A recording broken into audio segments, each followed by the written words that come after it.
السلام عليكم ورحمة الله وبركاته. السلام عليكم ورحمة الله وبركاته.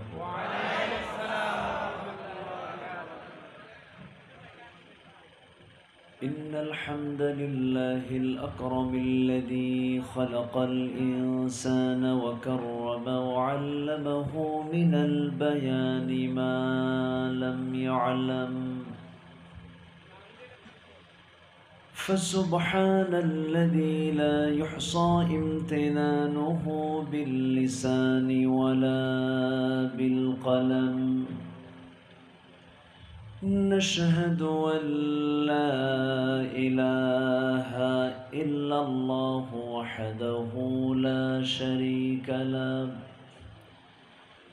ونشهد أن سيدنا وحبيبنا ومولانا محمدًا عبده ورسوله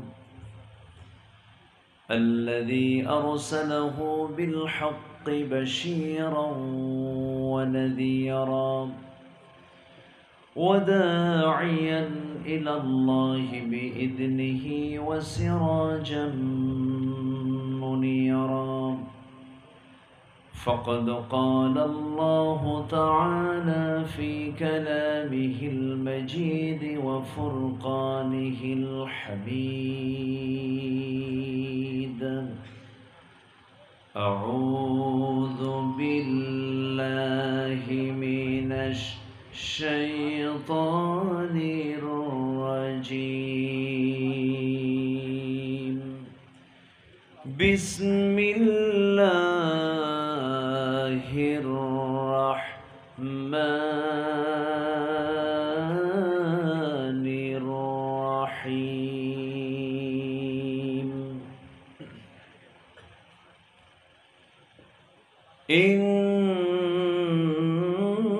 الذين آمنوا وعملوا الصالحات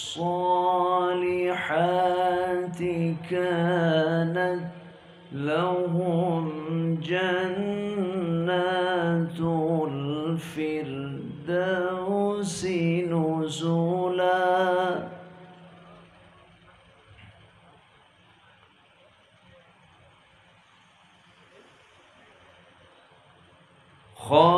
خالدين فيها لا يبغون عنها حولا.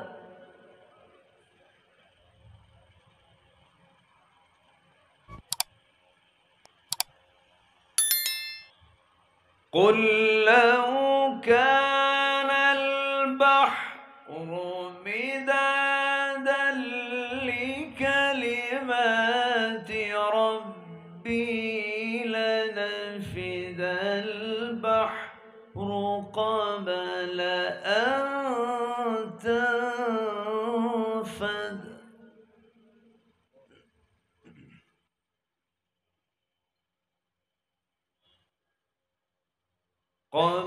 أن تنفد كلمات ربي ولو جئنا بمثله مددا.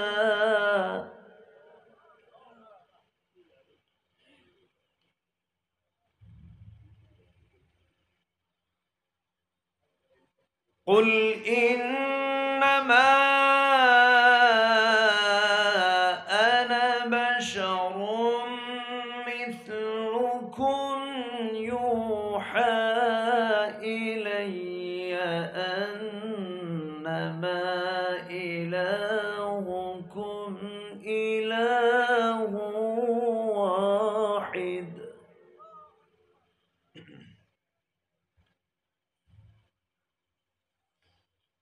فمن كان يرجو لقاء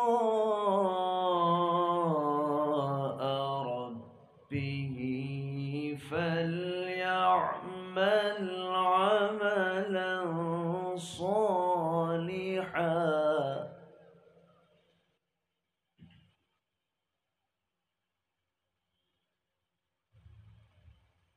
فليعمل عملا صالحا ولا يشرك بعبادة ربه أحدا.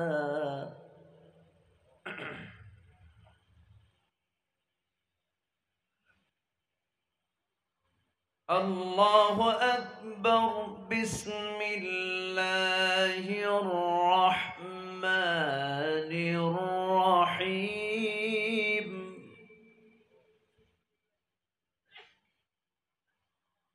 إن الله وملائكته يصلون على النبي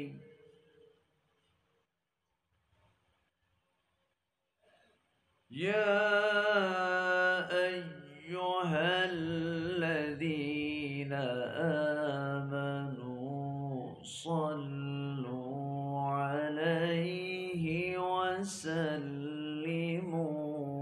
تسليما.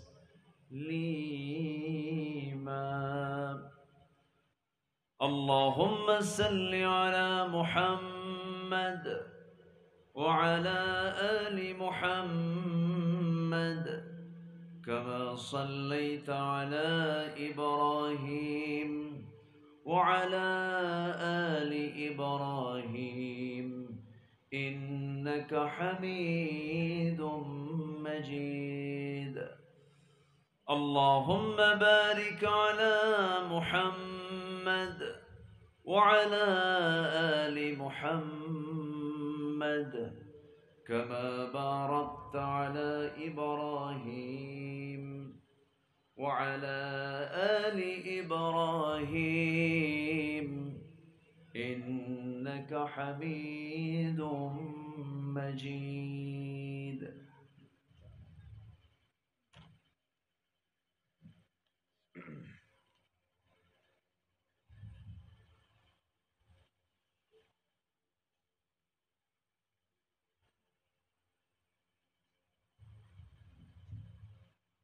ময়মনসিংহ জেলার ত্রিশাল উপজেলার রায়মনি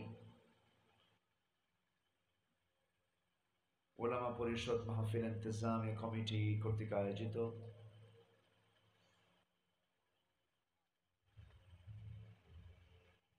রায়মনি গ্রামের নবীন প্রবীণ ওলামা হুফাজদের সম্মাননা পাগড়ি প্রদান উপলক্ষে আয়োজিত আজকের এই ইসলামী মহাসম্মেলন 2024 মহৎ আয়োজনের সম্মানিত সুযোগ্য সভাপতি, আজকের প্রোগ্রামের বরেণ্য সাহেবে সদর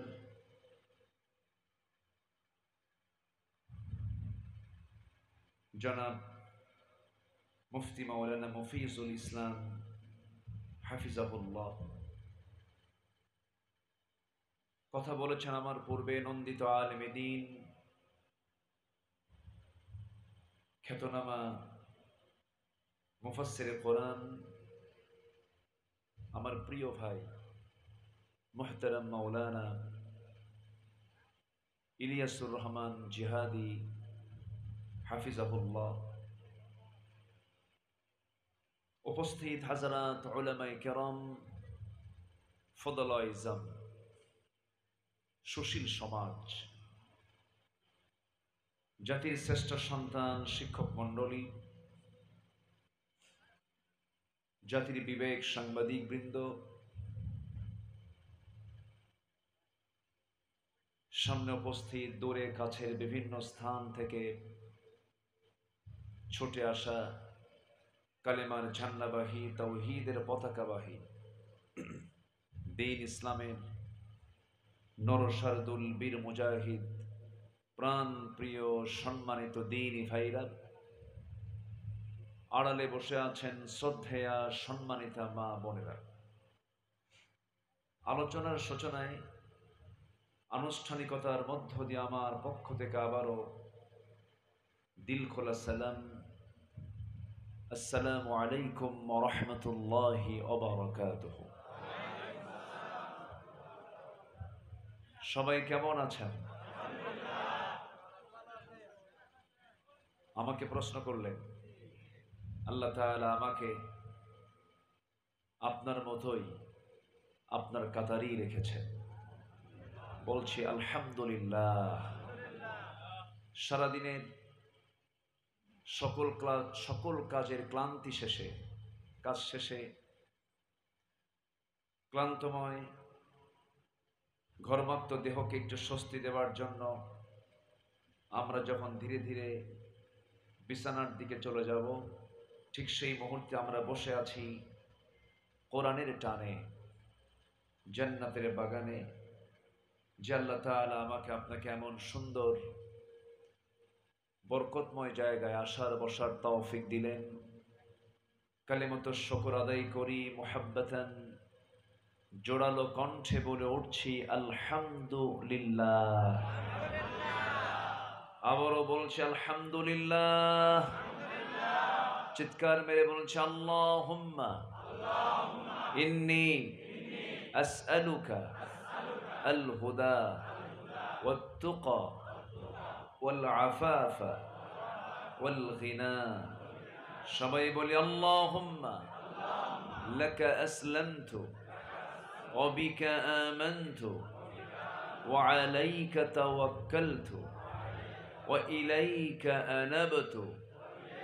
সবাই বলি আল্লাহুম্মা আইন্নি আলা যিকরিকা ওয়া শুকরিকা ওয়া হুসনি ইবাদাতিকা। আমরা আল্লাহ তাআলার শুকর আদায় করে নিলাম। সম্মানিত হাজিরিন, আমার উঠতে একটু দেরি হলো, শেষ হতে যদি একটু দেরি হয় কষ্ট হবে? আমাকে সময় কি দিতে রাজি আছেন সবাই? কোনো সমস্যা নাই তো? আল্লাহ কবুল করুন, জোরে বলি আমিন।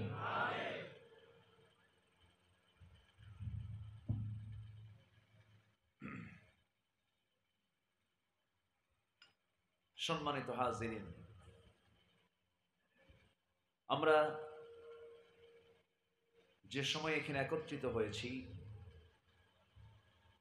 গোটা পৃথিবীতে 800 কোটি মানুষের বসবাস। গোটা পৃথিবীর মোট জনগোষ্ঠীর প্রতি 4 জনে 1 জন মুসলমান। গোটা পৃথিবীর 2 শতাধিক রাষ্ট্রের 56টি রাষ্ট্র হচ্ছে মুসলিম রাষ্ট্র। গোটা পৃথিবীর প্রাকৃতিক খনিজ সম্পদের অধিকাংশই মুসলমানদের নিয়ন্ত্রণে। আলহামদুলিল্লাহ। গোটা পৃথিবীতে ধর্মের দিক থেকে বৌদ্ধ ধর্মের সংখ্যা নাম্বার 1, দ্বিতীয় নম্বরে হলো খ্রিস্টান, তৃতীয় নম্বরে আছে হলো মুসলমানদের জনসংখ্যার দিক থেকে মুসলমানরা হলো তৃতীয় নম্বরে। গোটা পৃথিবীতে এখন প্রেজেন্ট ওয়ার্ল্ডে 180 কোটি মুসলমান। সংখ্যা কি কম? সে আয়াতের তুলনায় কিন্তু সংখ্যা অনেক বেশি। ইয়াকুম মিনকুম 20 সাবিরুন ইয়াগলিবু 200। তাহলে সংখ্যার দিকে কিন্তু আমরা কম নই, অনেক সংখ্যা। সম্পদের দিক থেকে কিন্তু আমরা কম নই, অনেক সম্পদ। দেশের দিক থেকেও কিন্তু আমরা কম নই, অনেকগুলো দেশ আমাদের হাতে। এত কিছু থাকার পরেও গোটা পৃথিবীতে যদি আমরা বলি সবচেয়ে বেশি মার খাচ্ছে যে জাতি, সে জাতির নাম কি? সে জাতির নাম কি বলেন? মুসলমান। মুসলমানদের প্রথম কেবলা, যে কেবলাকে আমরা জানি, সেই মসজিদের নাম হলো বাইতুল আকসা, কোরআনের ভাষায় বাইতুল মুকাদ্দাস। সেটাও আজকে অবরুদ্ধ করে রাখা হয়েছে। যেখানেই মুসলমান সেখানেই ষড়যন্ত্র। তারই অংশ হিসাবে আমরা এমন একটি ভৌগোলিক অবস্থানে আমরা অবস্থান করছি।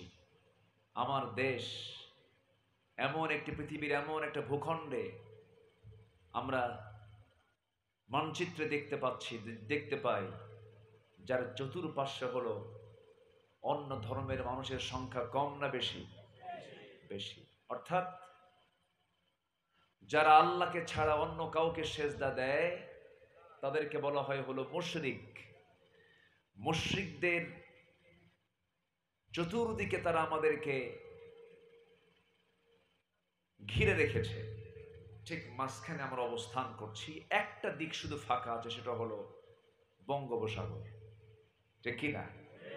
আচ্ছা, সম্মানিত ভাইয়েরা, সম্মানিত বন্ধুগণ, আমি যদি বলি ভৌগোলিক দিক থেকে ফিলিস্তিনের মুসলমান যতটুকু না ঝুঁকিতে আছে, তার চাইতে বেশি ঝুঁকিতে আছে হলো বাংলাদেশের মুসলমান। ঠিক কি না? সম্মানিত বন্ধুগণ, ঠিক আমরা সেই সময় একত্রিত হয়েছি যে সময় স্বাধীনতার এই 53 বছরে আমরা যাদের দ্বারা বেশি আক্রান্ত ছিলাম, যে মুশরিকদের দ্বারা, আমরা 5 আগস্টের পর থেকে আমরা একটু স্বস্তির নিঃশ্বাস ফেলতে পারছি। ঠিক কিনা? একটু স্বস্তির নিঃশ্বাস আমরা পাচ্ছি। জানি না এ হাওয়া কয়দিন থাকবে, তবে জুলুম শাহী টেকসই হতে পারে না। জুলুম টিকে না, জুলুম টেকসই হতে পারে না। ফেরাউনরাও পারে নাই, ফেরাউনদের নাতিপুতেরাও পারবে না। এটা আল্লাহর ফয়সালা।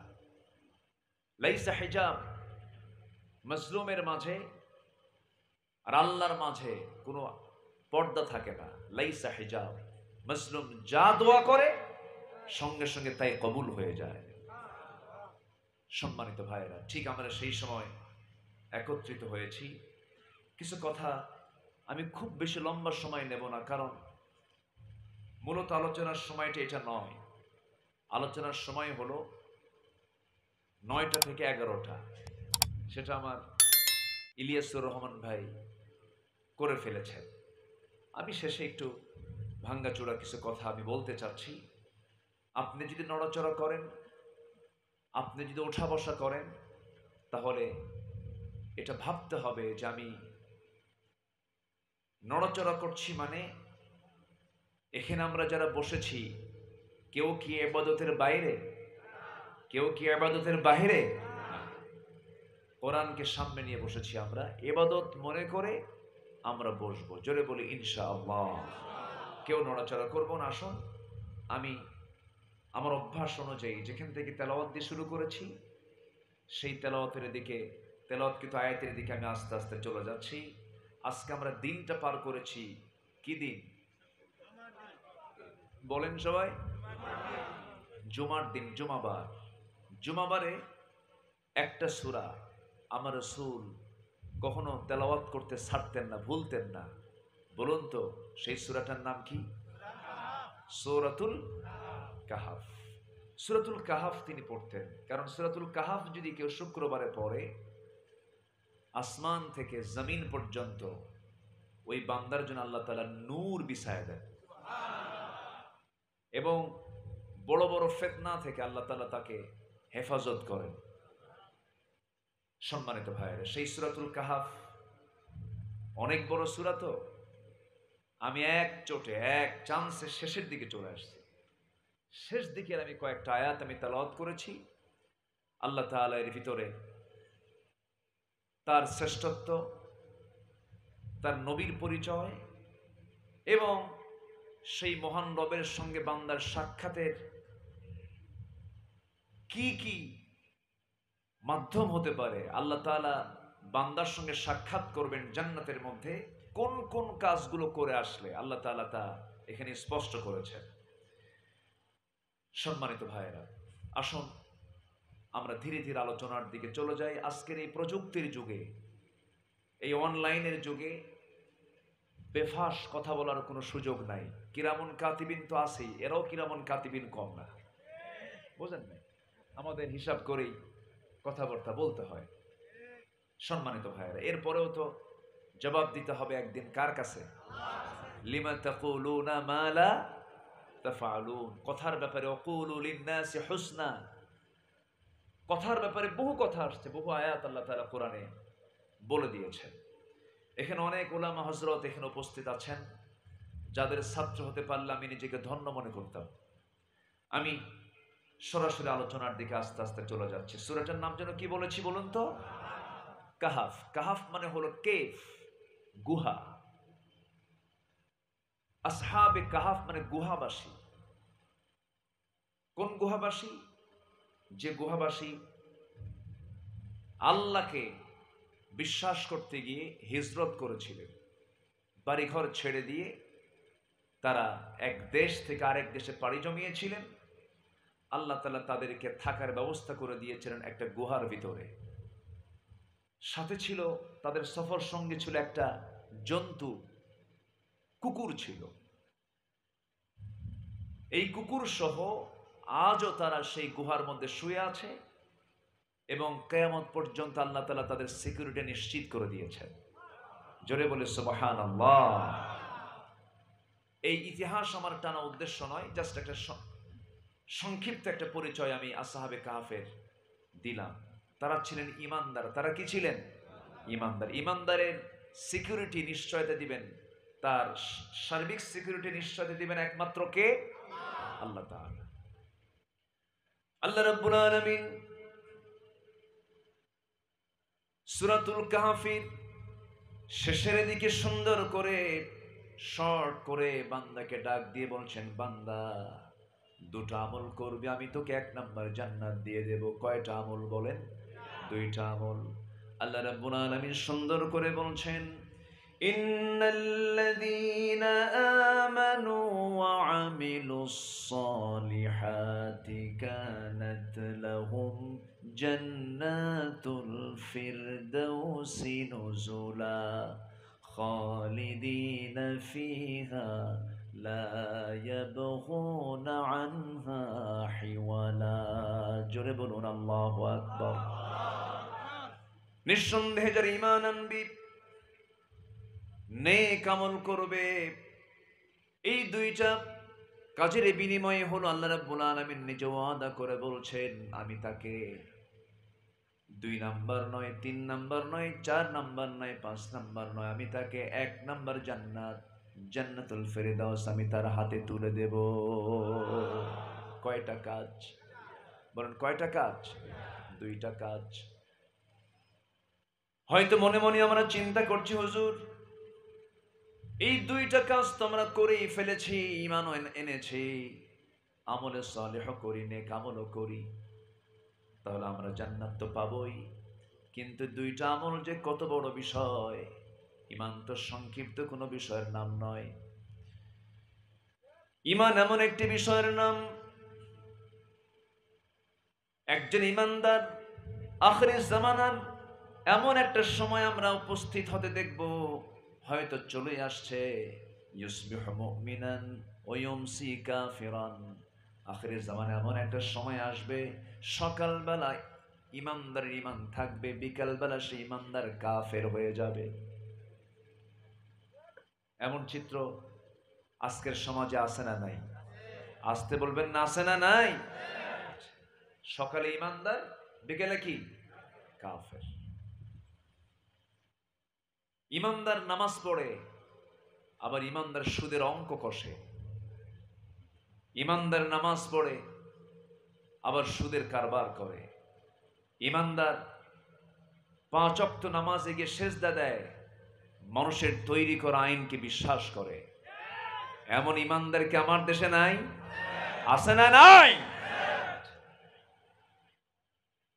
সম্মানিত ভাইরা,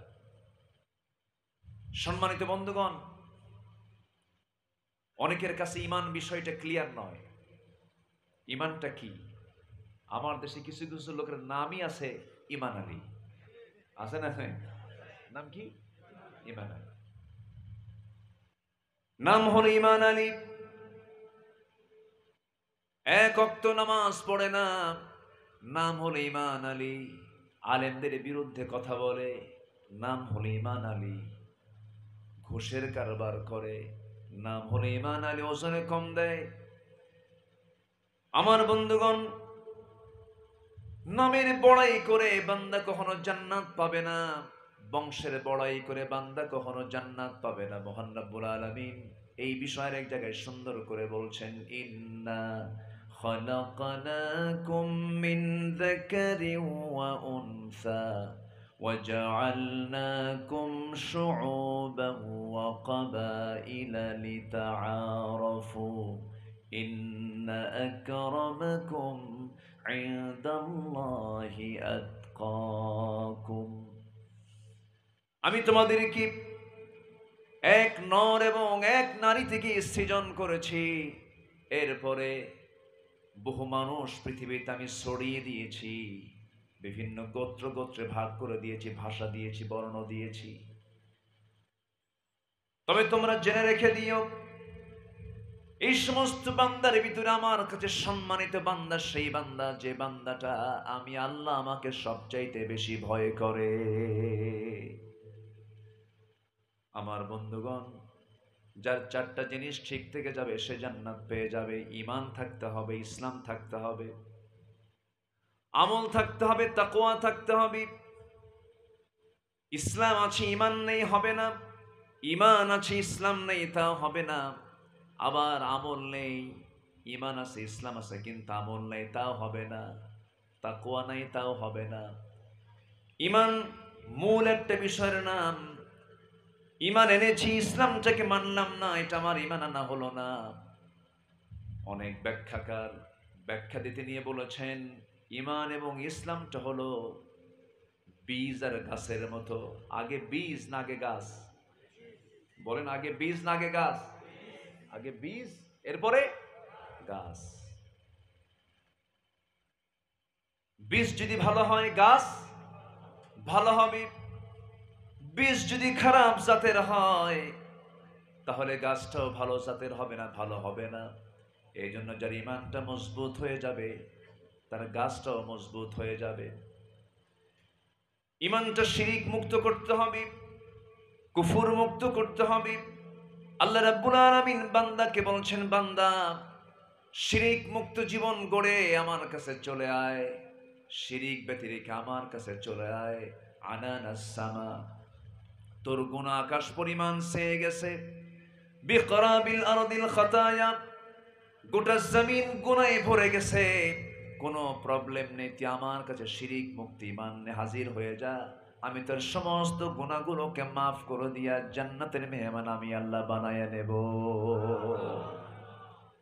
তাহলে জান্নাত পাবার জন্য একটা গুরুত্বপূর্ণ শর্ত হলো ঈমান আনতে হবে। শিরিক যুক্ত না শিরিক মুক্ত? শিরিক যুক্ত না শিরিক মুক্ত? শিরিক মুক্ত ঈমান আনতে হবে। আমার কথাগুলো বুঝতে আপনাদের কষ্ট হচ্ছে মনে হয়। অনেক রাতে উঠেছি, সবাই ক্লান্ত শ্রান্ত, আবার একটা ক্লাস হয়ে গেছে। আর আমার ইলিয়াস ভাই তো একটু মজা করে কথা বলে, ওনার ভিতরে একটু হুঙ্কার বেশি, আওয়াজ বেশি। আমি তো সেরকম কিছু দিতে পারি না, তবে আমার কথাগুলো শুনতে হলে একটু মনোযোগ দিয়ে শুনতে হবে। কারো কোনো কষ্ট হচ্ছে না তো? জোরে বলি ইনশাআল্লাহ। সম্মানিত ভাইয়েরা, শিরিক মুক্ত ঈমান এটা হচ্ছে জান্নাতে যাবার অন্যতম একটা শর্ত। জান্নাত পেতে হলে ঈমান আনতে হবে, তবে সেটা হতে হবে কি মুক্ত ঈমান? শিরিক মুক্ত ঈমান। আমার দেশে নামাজ পড়ে, রোজা রাখে, আবার আল্লাহর সঙ্গে শরীক স্থাপন করে এমন নামাজি আছে না নাই? আসতে বলবেন না, আছে না নাই? নির্দিষ্ট দিনে গিয়ে ফুলের মালা নিয়ে পুষ্পস্তবক অর্পণ করা হয়, খালি পায়ে নির্দিষ্ট দিনে গিয়ে নির্দিষ্ট জায়গায় পুষ্পস্তবক অর্পণ করা হয়, আছে না নাই? আসতে বলবেন না, আছে না নাই? কবর পূজা আছে কি না? ব্যক্তি পূজা, মানুষ মানুষকে পূজা করে এমন দৃশ্য আমার দেশে আছে না নাই? আছে। সম্মানিত ভাইরা, সম্মানিত বন্ধুগণ, পৃথিবীতে যদি কোনো মানুষকে সেজদা দেওয়া যদি জায়েজ করে দিতেন আল্লাহ তাআলা, কোন কবরকে সামনে রেখে যদি সেজদাকে জায়েজ করে দেওয়া হতো, কোন কবরে ফুল দেওয়া যদি জায়েজ করে দেওয়া হতো, গোটা পৃথিবীর সকল ফুল গিয়ে জমা হতো আমার নবীর কবরে। এখানে অনেকেই গেছেন মদিনায়, বলেন তো কেউ কি দেখেছেন অথবা শুনেছেন যে আমার নবীর মাকবারায়, কবরে ফুল দিয়া ভরে তোলা হয়েছে? এরকম কি দেখেছেন, কেউ শুনেছেন? না। সেখানে একটা ফুলও জমা হয় না। আমার নবীজি তিনি যদি সেজদা গ্রহণ করতেন, সেজদা দেওয়ার অভাব ছিল না, সেজদাও তিনি পেতেন। তিনি কি কারো কাছ থেকে সেজদা নিয়েছিলেন? আসতে বলবেন, সেজদা গ্রহণ করেছেন? বরং আমার নবীর সামনে কেউ দাঁড়িয়ে গেলে তিনি বলে ফেলতেন, বসো, তুমিও মানুষ, আমিও মানুষ। যুবককে দেখলে রাসূল অস্থির হয়ে যেতেন, শিশুকে দেখলে অস্থির হয়ে যেতেন। আমার নবীজি নম্রতার মূর্ত প্রতীক ছিলেন, বিনম্রতার মূর্ত প্রতীক ছিলেন। সাদামাটা জীবন ছিল তার। কোন আদর্শ তার ভিতরে অনুপস্থিত ছিল? এমন কোন দিক নাই যে গুণটা তার মধ্যে উপস্থিত ছিল না। জোরে বলি সুবহানাল্লাহ। আমার বন্ধুগণ, নবীজি কোন ব্যক্তিকে সেজদা দিতে দিতেন নাই, নিজেও সেজদা গ্রহণ করেন নাই, কোন কবর পূজাকে সমর্থন তিনি দেন নাই। তার কবরটা আজকে তার বড় প্রমাণ। আমার নবীজি জীবনে দুটো জায়গায় সবচাইতে বেশি মার খেয়েছেন, রক্ত ঝরেছে দুই জায়গায় সবচাইতে বেশি। নাম্বার 1 হলো মক্কি জিন্দেগিতে, সেই সময় তায়েফে গিয়ে মার খেয়েছিলেন। নাম্বার 2 হলো নবী উহুদের ময়দানে মার খেয়েছিলেন। দিন প্রতিষ্ঠার সংগ্রাম করতে গিয়ে দান্দান মোবারক তিনি হারিয়ে ফেলেছেন। মাথার ভিতরে হেলমেটের লোহা চিকন ফলা ঢুকে পড়েছিল। উহুদের ময়দানে তার শরীর থেকে প্রচুর রক্তক্ষরণ হয়েছিল। তায়েফের ময়দানে কালিমার দাওয়াত দিতে গেছেন। তায়েফবাসী রাসূলকে না চিনতে পেরে, বুঝতে পেরে পাথর মেরে রাসূলকে রক্তাক্ত করে ফেলেছিল। নবীজি মুখ থুবড়ে জমিনে পড়ে গেলেন। সেই জায়গা থেকে কোনো মতো প্রাণে বেঁচে সেই জায়গা থেকে একটা দৌড় মারলেন। 3টা দিন 3টা রাত না খাওয়া আমার বিশ্ব নবী মক্কার দিকে ফিরে আসবেন। প্রচন্ড ক্ষুধার্ত, আর পারলেন না। 3টা দিন 3টা রাত না খাওয়া, মাথা চক্কর মেরে পড়ে গেলেন। ফেরার পথে একটা আঙ্গুরের বাগান পেলেন।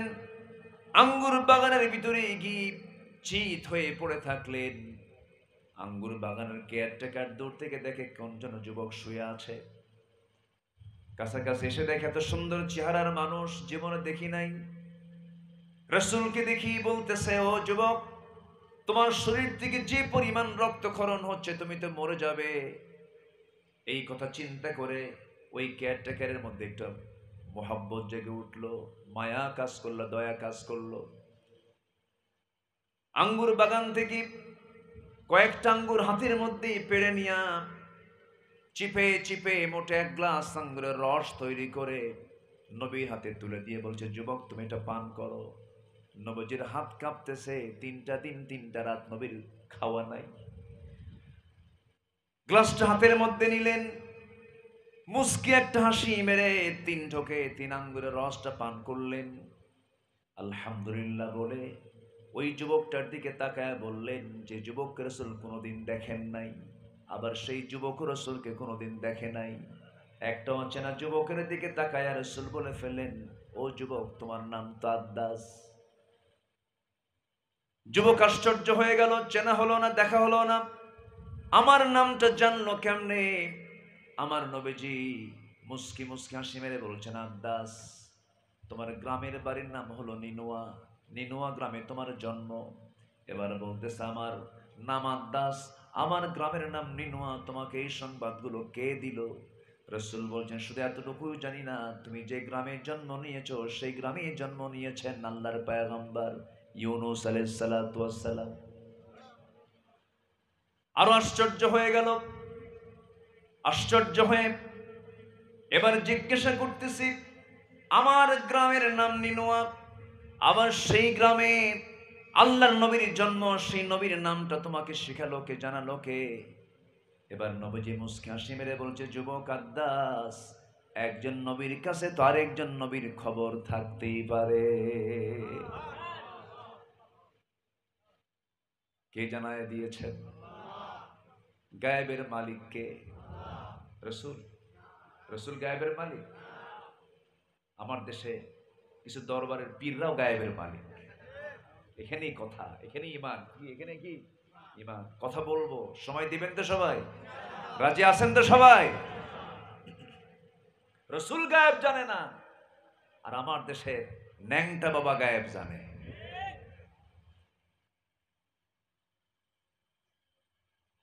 একটু কান লাগান, মনোযোগ দিয়ে কথাগুলো শুনুন। আমার নবীজি এই কথাটা যখন বলে ফেললেন আদ্দাসের, বুঝতে দেরি হলো না।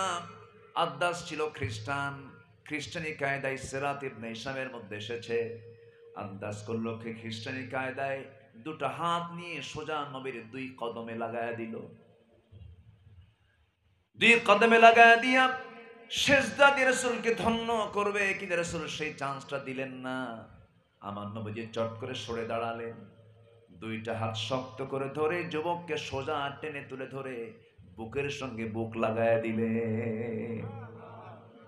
জোরে বলে সুবহানাল্লাহ। আর আজকের কিছু দরবারে ভণ্ড চেয়ারে বসে থাকে, আর মুরিদরা পা চাটে, পায়ে সেজদা দেয়। সময় এসেছে এখন ওই সমস্ত ভণ্ড দরবার গুলোকে সোজা করে ফেলা, ঠিক কিনা? যেখানে শিরক সেখানে আমাদের আন্দোলন চলবে, সেখানে আমাদের বিরোধিতা চলবে। কারণ শিরক আছে যেখানে, ঈমান নাই সেখানে। শিরকের বিপরীত কাজ হলো কি করা? ঈমানের বিপরীত কাজ কি করা? শিরক করা। শিরক, যে মুশরিক সে ঈমানদার নয়, আর যে ঈমানদার সে কখনো মুশরিক। কষ্ট পাচ্ছেন নাকি? আলোচনা চালাই, জোরে বলি ইনশাআল্লাহ। আমার নবীজি বুকের সঙ্গে বুক লাগায়া দিলেন। আদ্দাসের বুঝতে দেরি হলো না। আদ্দাস মনে মনে চিন্তা করি, এত বড় মহামানব, নাম তো আগে অনেক শুনেছি, আগের কিতাবে তার পরিচয়টা জানতে পেরেছি, কিন্তু এত যে বিনম্র আচরণের মানুষ হয় তা তো আমার জানা ছিল না। দিলটা ভরে গেছে। আমার নবীজি বুকের সঙ্গে বুক লাগায়া দিলেন, আর হাতটা গায়ে দিয়া সঙ্গে সঙ্গে যুবকটা বলে ফেললো, আশহাদু আল্লা ইলাহা ইল্লাল্লাহু ওয়াহদাহু লা শারীকা লাহু ওয়া আশহাদু আন্না মুহাম্মাদান আবদুহু ওয়া রাসূলুহু। হেদায়েতের মালিক কে? আসতে বলবেন, হেদায়েতের মালিক কে? গায়েবের মালিক কে? রাসূলকে হেদায়েত দিতে পারবেন নাকি? যদি পারতেন নিজের আপন চাচাকে হেদায়েত দিতে পারতেন তিনি। রাসূল যদি গায়েব জানতেন, ইফকের ঘটনা আর আসতো না। নবীজির নিজের স্ত্রী, নবীজির স্ত্রী আম্মা জান আয়েশাকে নিয়ে কত বড় ষড়যন্ত্র মুনাফিকেরা করেছিল, তার সতীত্ব নিয়ে প্রশ্ন তুলেছিল। সতীত্বের প্রশ্ন যখন তোলা হলো, রসুল তো গায়েব জানতেন না। রসুল শুনে শুধু বললেন, আয়েশা, কি যেন কথা আমার কানে আসলো, এই কথা যেহেতু আমার কানে এসেছে, তোমার সতীত্ব নিয়ে প্রশ্ন উঠেছে, আল্লাহর ফায়সালা না আসা পর্যন্ত তুমি তোমার বাবার বাড়ি চলে যাও। এখানে আলেম ওলামা আছেন, লম্বা কথা বলবো কখন, সময় তো কম। বলবো। ইফকের ঘটনা হলো, আমার নবীজি কোনিয়াক অভিযান থেকে ফিরে আসতেছিলেন মদিনার দিকে। আমার নবীজি শুধু সাধারণ সফর নয়, জিহাদের মতো কণ্ঠকে কীর্ণ ময়দানেও বউকে সাথে নিয়ে চলে গেছেন। কারণ বউটা হলো ইমানের পাহারাদার। বউ কিসের পাহারাদার? রসুল জীবনে হজ করেছেন কয়বার? একবার। সেখানে বউ ছিল কি ছিল না? ছিল। নবীজির ম্যাক্সিমাম সফরে স্ত্রীকে সঙ্গে নিয়ে চলেছেন ওহদের মতো কণ্ঠকে কীর্ণ যুদ্ধের ময়দান। নবীজি বউ ছাড়েন নাই। আমার নবীজি আম্মা জান আয়েশাকে সঙ্গে করে নিয়ে অভিযান থেকে যখন ফিরে আসতেছিলেন, আমার নবীজি সাহাবায়ে কেরামকে দায়িত্ব বন্টন করে দিয়েছিলেন। আম্মা জান আয়েশা একটা উটের পিঠে হাওদার মধ্যে ছিলেন। আমার নবীজির একজন সাহাবীকে ডাক দিয়ে দায়িত্ব দিয়ে দিলেন, শোনো সাহাবী, এই অভিযান থেকে মদিনা পর্যন্ত ফেরত যেতে হঠাৎ করে কেউ যদি পিছনে বাদ পড়ে যায়, বাদ পড়া আমার সাহাবীগুলোকে তুমি তোমার নিজ দায়িত্বে তুমি মদিনা পর্যন্ত পৌঁছায় দিবা। কিন্তু বাদ তো কেউ পড়ে নাই, বাদ পড়েছেন মিসেস মুহাম্মদ সাল্লাল্লাহু আলাইহি ওয়াসাল্লাম। আমার নবীজি মদিনা ফেরত হচ্ছেন, মদিনার দিকে ফিরে আসতেছেন। পথিমধ্যে প্রকৃতির চাপ চেপে বসলো। প্রকৃতির ডাকে সাড়া দেবার জন্য আম্মা জান আয়েশা বলে ফেলেন, তোমরা আমাকে উটের পিঠ থেকে নামায় ফেলো। হাওদা থেকে তিনি নামলেন, পর্দার নিয়ম রক্ষা করলেন। ওই সময় পর্দার আয়াত নাজিল হয়ে গেছে। সেই পর্দার নিয়ম রক্ষা করে তিনি আড়ালে চলে গেলেন, শৌচকার্য কমপ্লিট করলেন। শৌচকার্য কমপ্লিট করি ফিরে আসবেন, ফিরে আসতে নিয়ে তার দেরি হয়ে গেল। এইদিকে ফেরত এসে দেখেন কেউ নাই, হাওদাও নাই, উটটাও নাই, তার দায়িত্বপ্রাপ্ত সাহাবীও নাই। অর্থাৎ যিনি দায়িত্বপ্রাপ্ত ছিলেন, ওই পালকি যখন হাতের মধ্যে নিয়েছেন তার ওজনটা তো কম ছিল। ব্যাখ্যা এসেছে, হাওদার মধ্যে থাকতেও যে ওজন, না থাকতেও সে ওজন, টের পায় নাই। আম্মা জান আয়েশা বাদ পড়ে গেলেন, সব চলে গেছে। পরীক্ষার সম্মুখীন হয়ে গেলেন, আড়াল হলেন। পর্দার নিয়ম রক্ষা করে তিনি চাদর মুড়ি দিয়ে বসে থাকলেন। দায়িত্বপ্রাপ্ত সাহাবী সাফওয়ান রাদিয়াল্লাহু তাআলা আনহু এসে দেখেন দূরে কোন মহিলা যেন চাদর মুড়ি দিয়ে বসে আছে। কাছাকাছি গিয়ে লক্ষ্য করে দেখেন কেউ তো বাদ পড়ে নাই, আমার রাসূলের স্ত্রী বাদ পড়েছেন, উম্মুল মুমিনিন বাদ পড়েছেন। বললেন, আম্মা জান আপনার কোনো টেনশন নাই, কোনো চিন্তা নাই, রাসূল তো আমাকে দায়িত্ব দিয়েছেন, আপনি নিশ্চিন্তে সতীত্ব নিয়ে আপনি মদিনায় ফিরবেন ইনশাআল্লাহ বলে তাকে সাহস দিলেন। ঘোড়ার পিঠে চড়াইয়া নিয়ে গোটা রাত্রি সফর করে আমার রাসূলের ঘরে, ওই সাহাবী রাসূলের ঘরে তার স্ত্রীকে পৌঁছায়া দিলেন। এই কথাটা মদিনার মুনাফিকদের কানে যখন চলে গেছে, এটাকে বড় খাদ্য মনে করে। মুনাফিকদের খাদ্য আছে না নাই বলেন? আসতে বলবেন না, আছে না নাই? মুনাফিকরা বড় একটা ইস্যু তৈরি করে ব্রেকিং নিউজ দিয়ে দিল, গোটা মদিনায় ছড়িয়ে দিল, ইহুদিদের দ্বারা ছড়িয়ে দিল। তোমরা কি জানো গত রাত্রিতে আয়েশা একজন পরপুরুষের সঙ্গে গোটা রাত ঘোড়ার পিঠে সফর করেছে, আয়েশার সতীত্ব শেষ হয়ে গেছে। যেরকম নাউজুবিল্লাহ। এমন অভিযোগ দেওয়ার মতো লোক এখনো আছে না নাই? আলেমদের বিরুদ্ধে মামলা দিয়েছে ধর্ষণের, ঠিক কিনা? আলেমদের বিরুদ্ধে ধর্ষণের মামলা হয়েছে এই বাংলাদেশের কোর্টগুলোতে। যারা মামলা দিয়েছে তারা আজকে কোথায়? কোথায় তোমরা? একটা মন্ত্রীর বিরুদ্ধে মামলা দেয় হলো ভ্যানিটি ব্যাগ চুরির, গরু চুরির মামলা দেয়। শয়তানকে আমিও মিথ্যা কথা কই, কিন্তু এত মিথ্যা কথা আমিও পারি না। একজন আলেমের বিরুদ্ধে সাক্ষী দিয়েছে ঘটনা ৭১, আর সাক্ষীর জন্ম হলো ৭৫। রুহের জগৎ থেকে সে দেখছে, ঠিক কিনা? ঠিক কিনা? 14 আগস্ট 2023 সালে পরিকল্পিতভাবে আল্লামা সাইদি রাহিমাহুল্লাহকে কাশিমপুর কারাগার থেকে নাটকীয়ভাবে ষড়যন্ত্র করে সুস্থ মানুষকে হসপিটালাইজড করে তাকে পরিকল্পিতভাবে হত্যা করা হয়েছে।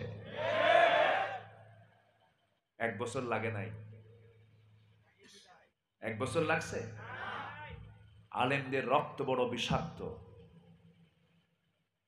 আলেমদের রক্ত নিয়ে হোলি খেলবা না। আলেমদের সম্মান দিয়েছেন কে? আসতে বলবেন না কে? সূরাতুল ফাতির খুলে দেখো তোমরা, ইন্নামা ইয়াখশাল্লাহা মিন ইবাদিহিল উলামা। বান্দার মধ্যে একমাত্র উলামারাই আল্লাহকে সবচাইতে বেশি ভয় করে। তবে হ্যাঁ, যারা আলেম হবে তাদের বিপদ কম হবে না বেশি হবে? আসতে বলেন, কম হবে না বেশি হবে? এই পৃথিবীতে সবচেয়ে বেশি বিপদগ্রস্ত ছিলেন কারা? নবীরা। 1 নাম্বার কারা? নবীরা। তাহলে সবচেয়ে দামি মানুষ কারা আর সবচেয়ে বিপদগ্রস্ত কারা? আশাদ্দুন নাস বালাউল আম্বিয়া সুম্মাল আমসাল ফালামসাল। বালা মুসিবত তাকে স্পর্শ করে বেশি যার ঈমান যত মজবুত বেশি। যার ঈমান যত মজবুত তার বালা মুসিবত তত বেশি। 13টি বছর কোনো অপরাধ নেই, কোনো দোষ নেই, জেল খাটলেন। জেলখানায় শুধু রাখা হয় নাই, সেলে রাখা হয়েছে, নির্যাতন করা হয়েছে।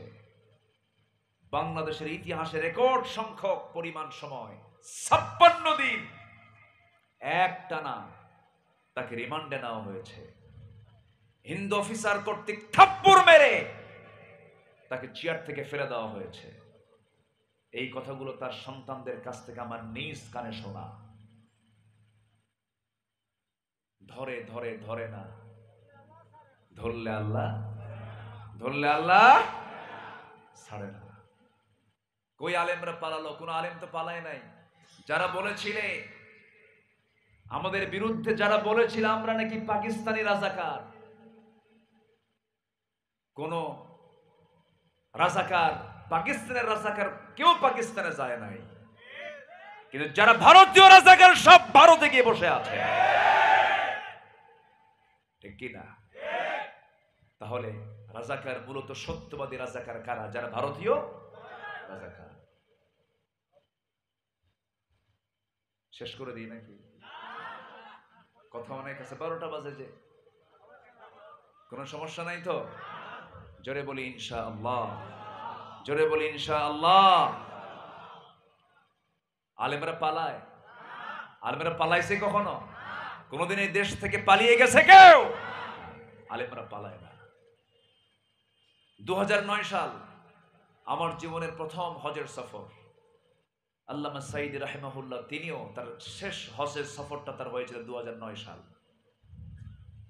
উনি হজে গেলেন, ওনাকে প্রশ্ন করা হলো, দেশে ট্রাইব্যুনাল গঠন হয়েছে, আপনার দেশে না যাওয়াই ভালো হবে, আপনি যে কোনো একটা দেশের নাগরিকত্ব নিয়ে আপনি বাইরে থেকে যান।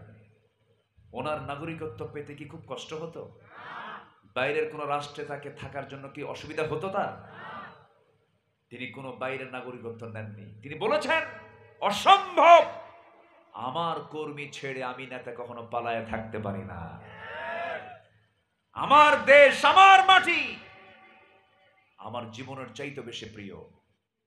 আমি আমার মাতৃভূমি, আমার বাংলাদেশে ফেরত যেতে চাই। ফেরত এসেছে। উনি জানতেন আমি গ্রেফতার হতে পারি, ফিরেছেন।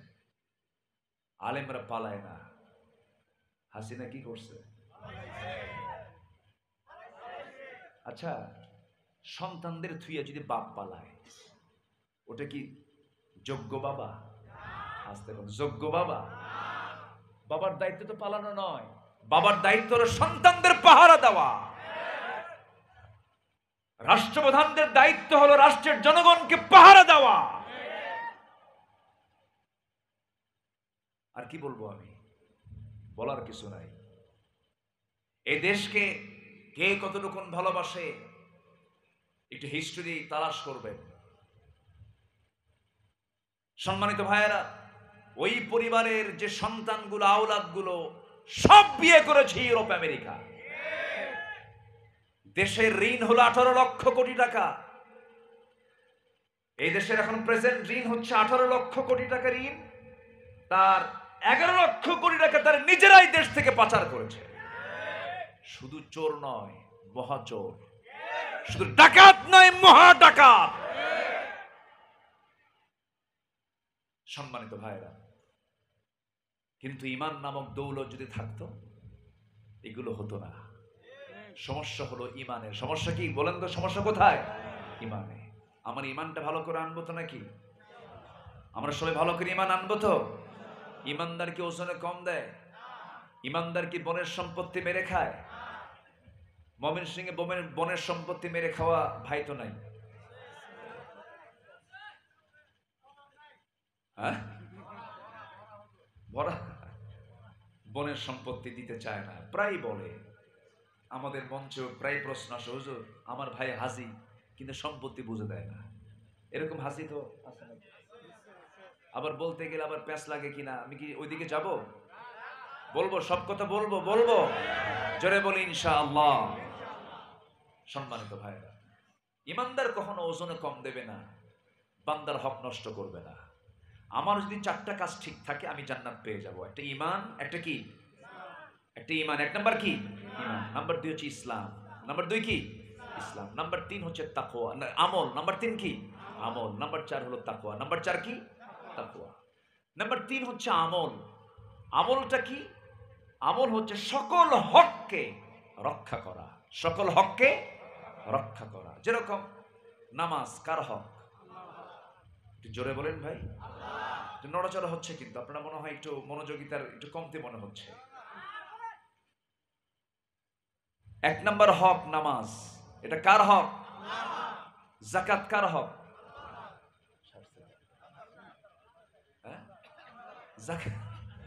যাকাত কার হক?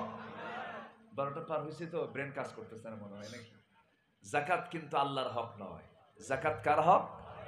ওফি আমওয়ালিহিম হাক্কুল লিসাইলি ওয়াল মাহরুম। যাকাত হচ্ছে বান্দার হক। এই ছেলে, এই ভাই কই যান?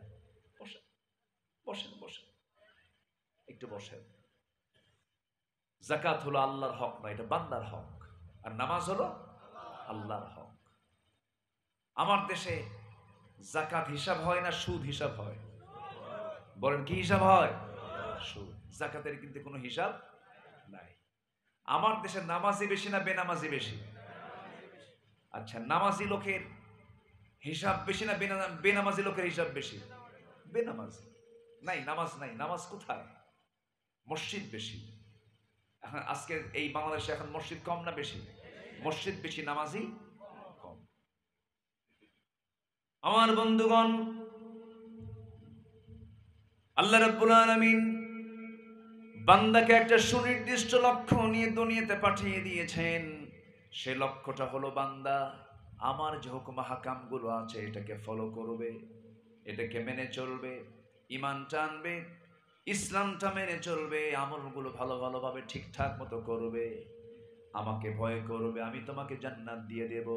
আল্লাহ সুন্দর করে এই কথাটাই শর্ট করে সূরা কাহফের শেষ দিকে বলছেন, ইন্নাল্লাযীনা আমানু ওয়া আমিলুস সালিহাতি কানাত লাহুম জান্নাতুল ফিরদাউসি নুজুলা খালিদিনা ফিহা লা ইয়াবগুনা আনহা হিওয়ালা।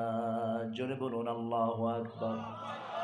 এমন জান্নাত তোমাকে দিব যে জান্নাত থেকে তোমাকে কখনো বের করে দেওয়া হবে না, যে জান্নাত তোমার কাছ থেকে কখনো বাজেয়াপ্ত করে দেওয়া হবে না।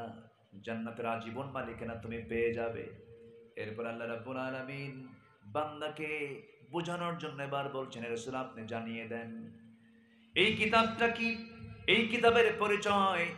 সেকেন্ড তেলাওয়াতকৃত আয়াত আল্লাহ রাব্বুল আলামিন রাসূলকে বলছেন, রাসূল আপনি সবাইকে জানিয়ে দেন এই কিতাবটা কেমন কিতাব। قُل لَّوْ كَانَ الْبَحْرُ مِدَادًا لِّكَلِمَاتِ رَبِّي لنفد البحر قبل أن تنفد كلمات ربي ولو جئنا بمثله مددا জোরে বলুন আল্লাহু আকবার।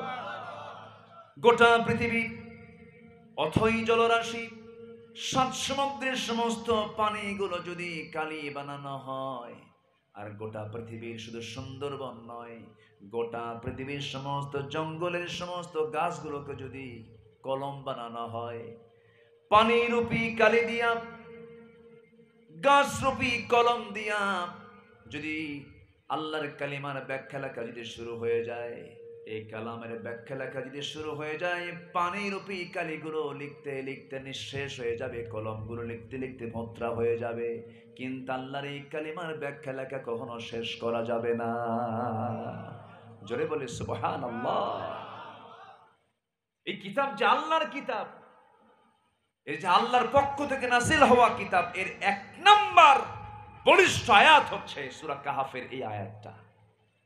জোরে বলি সুবহানাল্লাহ।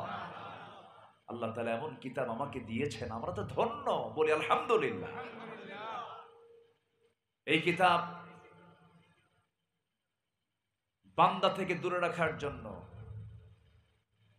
শিক্ষা ডিপার্টমেন্ট এমন ভাবে সাজানো হয়েছিল, আল্লাহকে কেমনে ভোলা যায়, রসুলকে কেমনে ভোলা যায়, ইসলাম বিদ্বেষী কেমনে হওয়া যায়, নাস্তিক কেমনে হওয়া যায়, সব আয়োজন তারা প্রস্তুত করেছিল। আমরা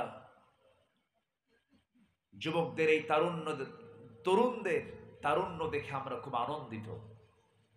আজকে ছাত্ররা যা দেখিয়েছে, আমার কাছে মনে হয় সবগুলোর ভিতরে খালিদ বিন ওয়ালিদের রক্ত প্রবাহমান। আল্লাহু আকবার বলেন। স্বরাষ্ট্রমন্ত্রীকে, সাবেক স্বরাষ্ট্রমন্ত্রীকে এক পুলিশ ভিডিও ক্লিপ দেখায় আর বলে, স্যার গুলি করি একটা মরে, কিন্তু একটা পরে আর বাকিগুলো যায় না, তারা ওরা আগায় আসে। যারা পিছপা হয় না, যারা পিঠ দেখাতে জানে না, তারাই হচ্ছে বিশ্ব নবীর সাহাবীদের যোগ্য উত্তরসূরি। তারা, আমরা নতুন করে দেশ সাজাতে চাই। সাজাবো আমরা কি দিয়ে বলেন? সাজানোর জন্য এ আকাশ সাজিয়েছেন কে? এ জমিন সাজিয়েছেন কে? ওই সূর্যটা বানিয়েছেন কে? সাত সমুদ্র সাজিয়েছেন কে? পাহাড়, নদী নালা, খাল বিল সাজিয়েছেন কে? এই দেশকে সাজানোর জন্য, এই জমিনকে সাজানোর জন্য, এই মানুষকে সুন্দর করে বসবাসের জন্য, মানুষের সুন্দর জীবন উপহারের জন্য সাজানো কিতাব দিয়েছেন। এই কিতাব তিনিও কে? যারা এই কিতাব চায় না, তাদের ঈমান আছে না গেছে? তাদের ঈমান আছে না গেছে? এই কিতাবের সঙ্গে আমরা সম্পর্ক রাখবো। জোরে বলি ইনশাআল্লাহ, আর জোরে বলি ইনশাআল্লাহ। আমার বন্ধুগণ, দুটা আয়াতের ব্যাখ্যা হালকা দিলাম। আসুন আমরা শেষ নম্বর আয়াত, 110 নম্বর আয়াত সূরা কাহফ। এবার রাসূলকে বলা হচ্ছে, হে রাসূল, আপনার পরিচয় আপনি এবার দিন। প্রথমে আমরা পেলাম জান্নাত পাবো কেমনে? জান্নাত পাবো দুই আমলে। কয় আমলে বলেন? দুই আমলে। সেকেন্ড আয়াতে আমরা পেলাম এই কিতাবের পরিচয়। এই কিতাবটা ছোট না বড়? আসলে ছোট না বড়? শুধু বড় না, অনেক বড়। এই কিতাবের ব্যাখ্যা লিখতে সমুদ্রের পানি দিয়েও হবে না। এত বড় কিতাব এটা। গোটা পৃথিবীর সব তথ্য যেখানে শেষ, সেখানে কোরআন তথ্য দেওয়া শুরু করবে। এমন একটা কিতাব হল আল্লাহর কালামে কোরআন। এই কোরআনটা আমরা শিখবো। জোরে বলি ইনশাআল্লাহ। কুন আলিমান আও মুতাআল্লিমান আও মুস্তামিআন। আলেম হও অথবা ছাত্র হও, অথবা ছাত্রের বাপ হও, অথবা তার শাগরিদ হও।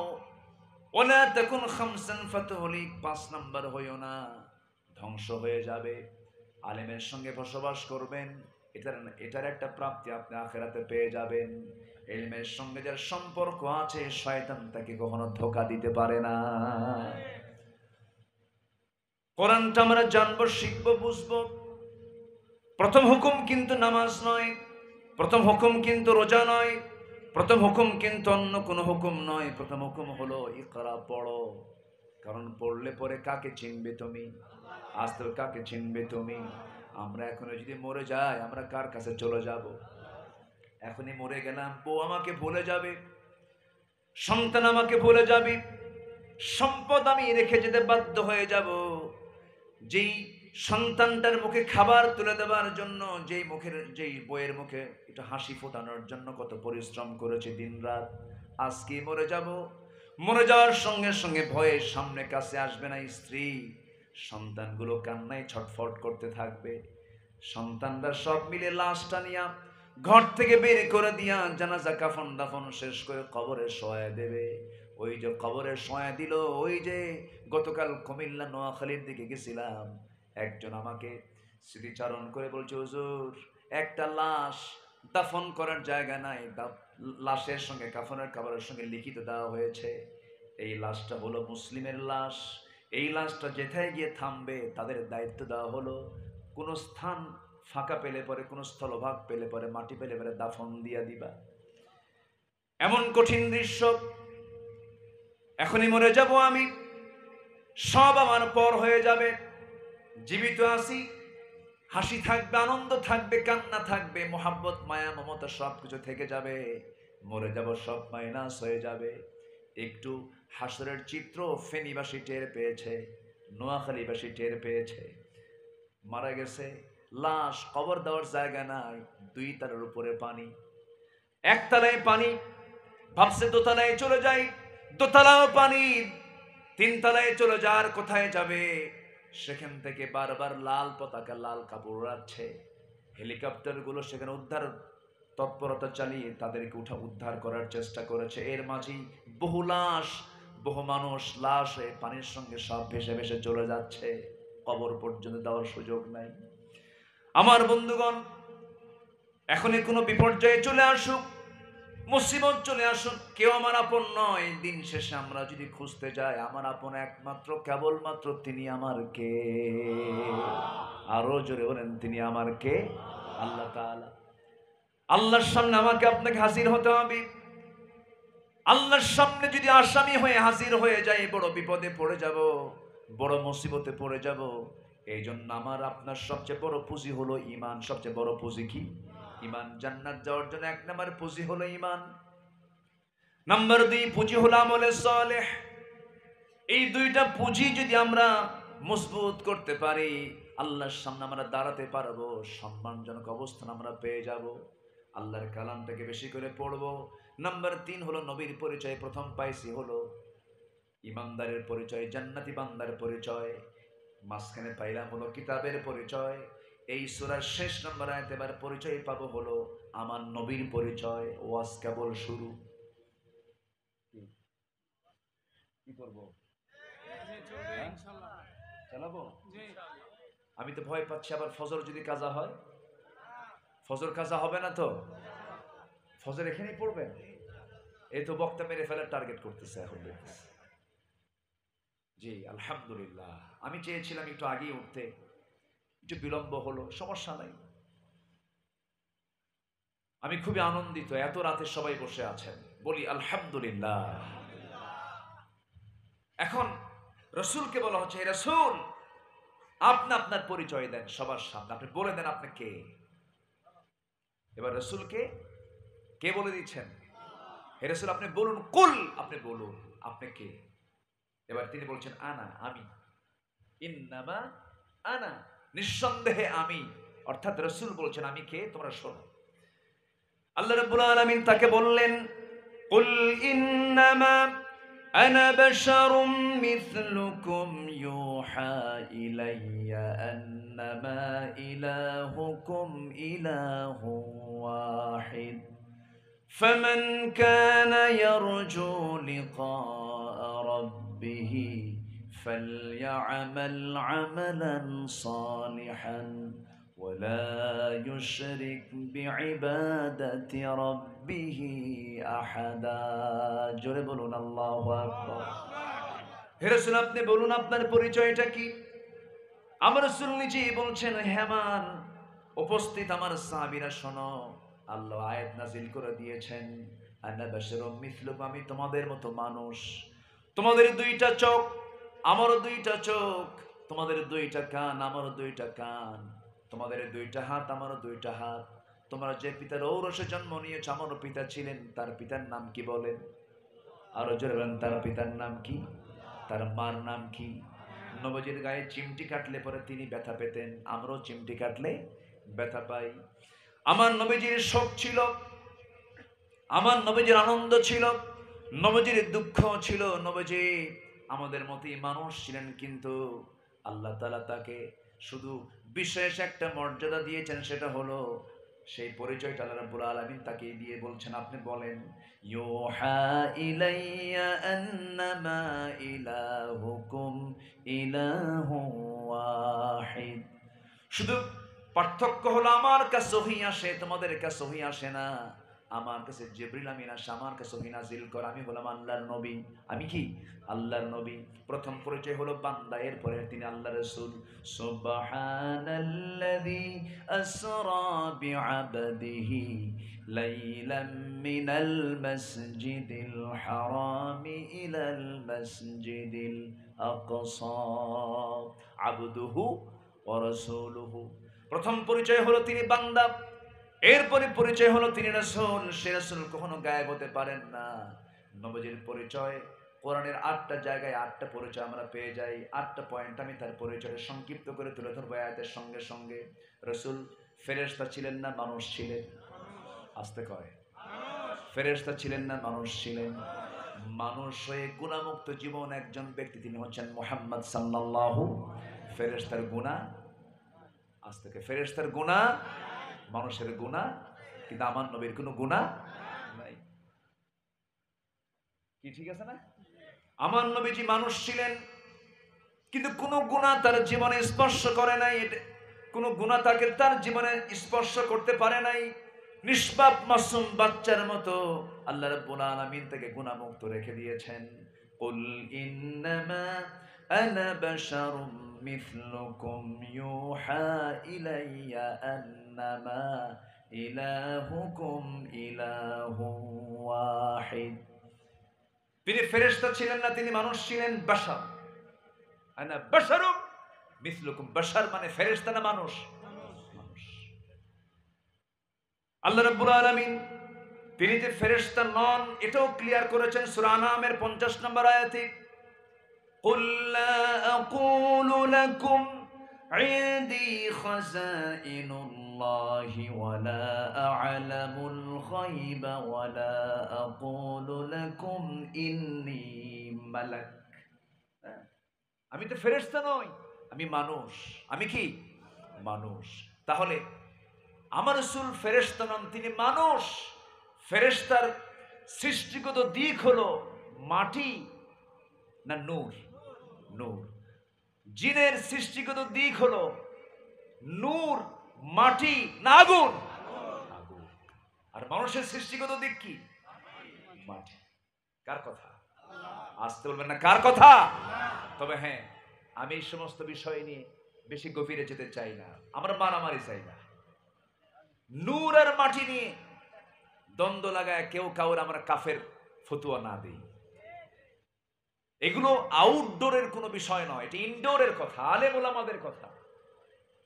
এগুলোকে সামনে নিয়ে, নূর মাটিকে সামনে নিয়ে, 3 রাকাত 1 রাকাত বেতেরকে সামনে নিয়ে, হাত বাঁধা বুকে না নাভিতে, এটা নিয়ে বিভাজন সৃষ্টি করার সময় এখন নয়। আমি তো মনে করি বিগত 200 বছরের ইতিহাস ঘাটলেও গত 5 আগস্টের পরে যে ইতিহাস রচনা হয়েছে, এই সময় আলেমদের এক হওয়ার এক অনন্য সময় এসেছে। এখন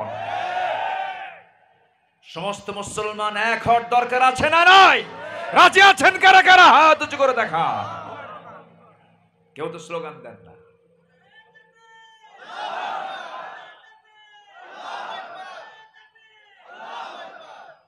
আল্লাহ তুমি সবার হাতকে কবুল করো, জোরে বলি আল্লাহুম্মা আমিন। এক মুফতি ফতোয়া দিছে যে নাভিতে হাত বাঁধবে তার নামাজ হবে না। আরেকজন বলছে যে বুকে হাত বাঁধবে তার নামাজ হবে না।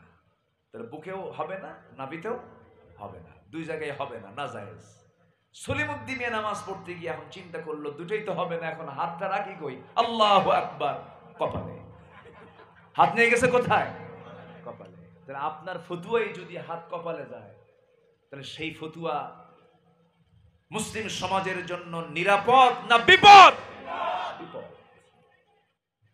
ইন্নামাল মুমিনুনা ইখওয়া ফাসলিহু বাইনা আখওয়াইকুম ওয়াত্তাকুল্লাহ। দেখেন আল্লাহ তাআলার কথার ওজন কত।